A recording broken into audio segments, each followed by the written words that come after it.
To those WHO have been urging the president to deliver a message from the Oval Office at this time of national reckoning, here's what is on his mind. On a call with governors, President Donald Trump suggested governors are weak and fools and said they had to dominate. If you don't dominate, you're wasting your time. They're going to run over you, you're going to look like a bunch of jerks. You have to dominate. He suggested to the group that they should arrest people and put them in jail for 10 years, and these kinds of uprisings won't happen again. He said he would activate AG Bill Barr very strongly, and suggested the military might get involved to break up protests. NYT, WAPO's Bob Costa, CBS' Ed O'Keefe and CNN's Kevin Lipdick and Ryan Nobles had similar reporting as we did, so HT to them too.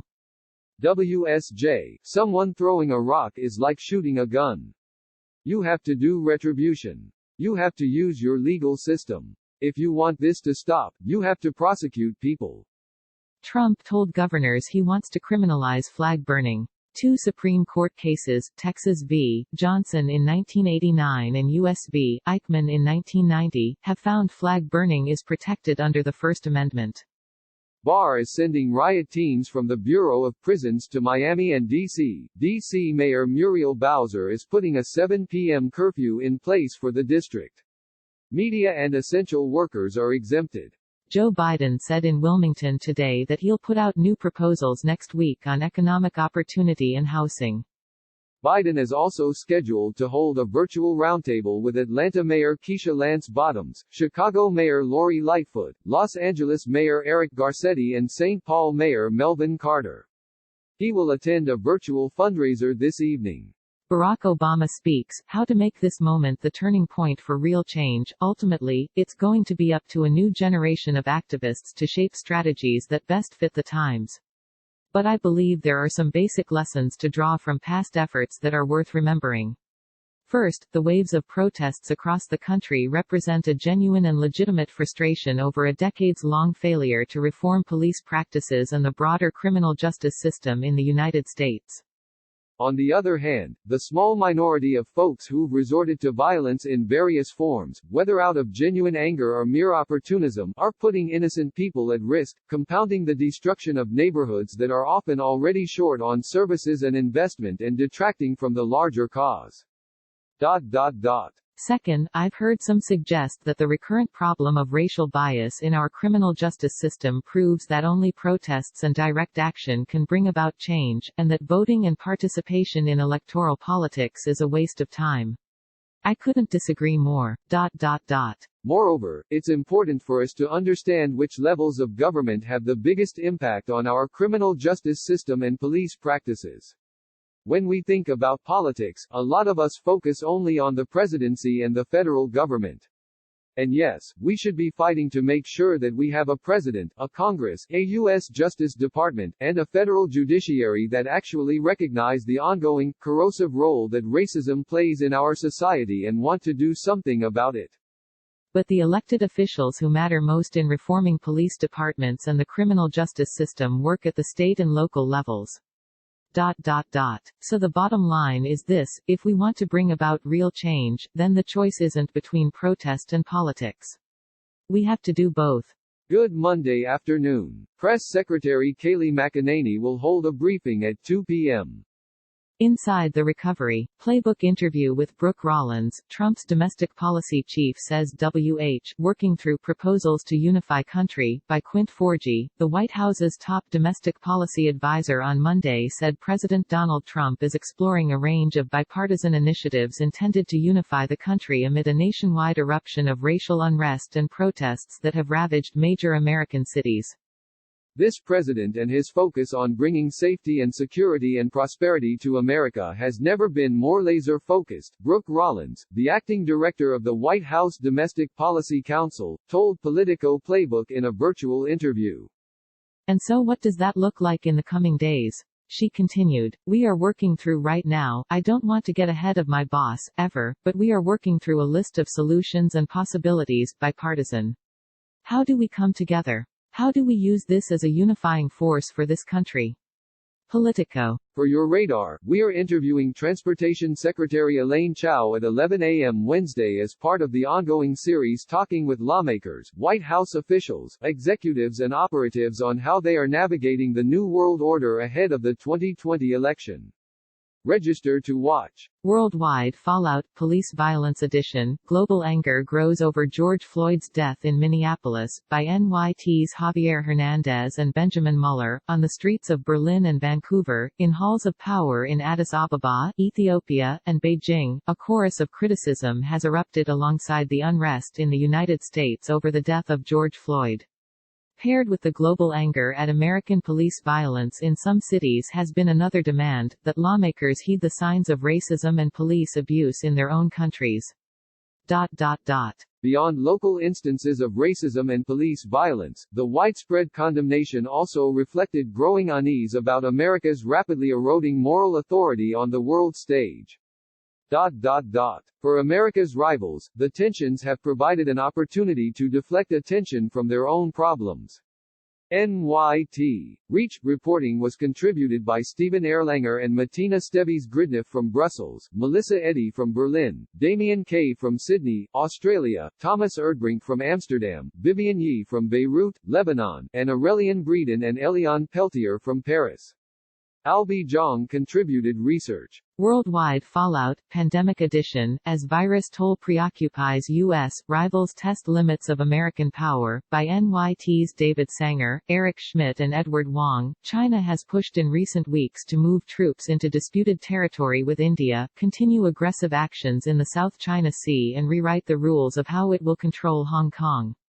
Russian fighter jets roared dangerously close to American Navy planes over the Mediterranean Sea, while the country's space forces conducted an anti-satellite missile test.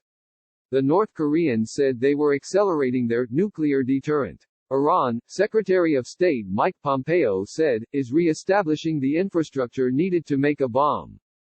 The United States looking inward, preoccupied by the fear of more viral waves, unemployment soaring over 20% and nationwide protests ignited by deadly police brutality, its competitors are moving to fill the vacuum, and quickly. NYT. Latest research. Eli Lilly begins testing COVID-19 drug derived from blood of survivor. The drug maker will first test the therapy in hospitalized patients, and hopes to eventually assess whether it could also prevent infections, by WSJ's Peter Loftus. Fauci speaks, Anthony Fauci on COVID-19 reopenings, vaccines, and moving at warp speed, by Stats Helen Branswell. We used to have task force meetings every single day, including Saturday and Sunday, and about 75% of the time after the task force meeting we'd meet with the president. So I was meeting with him 4 times a week back, a month or so ago.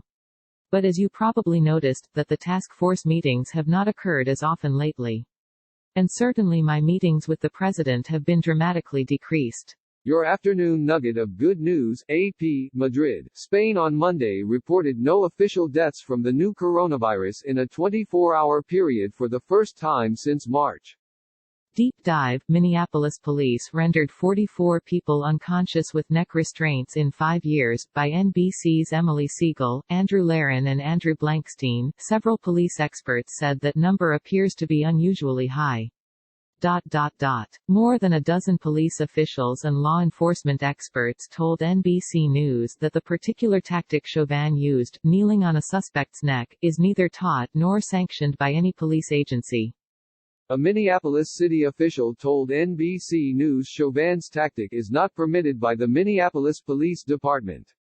For most major police departments, variations of neck restraints, known as chokeholds, are highly restricted, if not banned outright. NBC. Florida police officer suspended for pushing kneeling woman, by apps Kelly Kennedy and Mike Schneider in Miami. Valley Talk, Bloomberg, Facebook workers criticize Zuckerberg's inaction over Trump, by Vlad Savoff and Sarah Fryer. Several senior figures at Facebook expressed strong disagreement. Mark is wrong, and I will endeavor in the loudest possible way to change his mind, said Ryan Freitas, director of product design for Facebook's news feed. I apologize if you were waiting for me to have some sort of external opinion. I focused on organizing 50-plus like-minded folks into something that looks like internal change. Giving a platform to incite violence and spread disinformation is unacceptable, regardless who you are or if it's newsworthy, wrote Andrew Crow, head of design for Facebook's Portal product line. SCOT U.S. Watch, Supreme Court lets Puerto Rico, after debt and disaster, avoid further upheaval, by USA Today's Richard Wolff and Christine Phillips. The justices did so by ruling that the island's problems were local, not national, in scope and therefore were properly placed in the hands of a board whose members are not confirmed by the U.S. Senate. In a unanimous ruling, the High Court ruled that the board's functions, including overseeing Puerto Rico's budgetary plans, are quintessentially local and, therefore, the appointment of board members was constitutional. USA Today. The ruling. Heads up, Trump encounters new legal challenge for wildly broad non-disclosure agreements by WSJ's Byron Tao, a former staffer on Donald Trump's 2016 campaign, filed a new challenge against the president's use of non-disclosure agreements, asking a New York state court to rule in a lawsuit filed Monday that the agreements drawn up by the campaign are null, void and unenforceable. Jessica Denson, who managed phone banks on the Trump campaign before rising to become director of Hispanic engagement, brought a class action suit in New York State Court on behalf of herself and other campaign staffers. WSJ. Climate Files, states warn that virus may doom climate projects, by NYT's Christopher Flavell. On Monday, state and local officials are expected to tell lawmakers that the coronavirus will prevent them from meeting the conditions of a $1 billion Obama-era program for large-scale construction projects that defend cities and states against climate-related disasters. That money must be spent by the fall of 2022.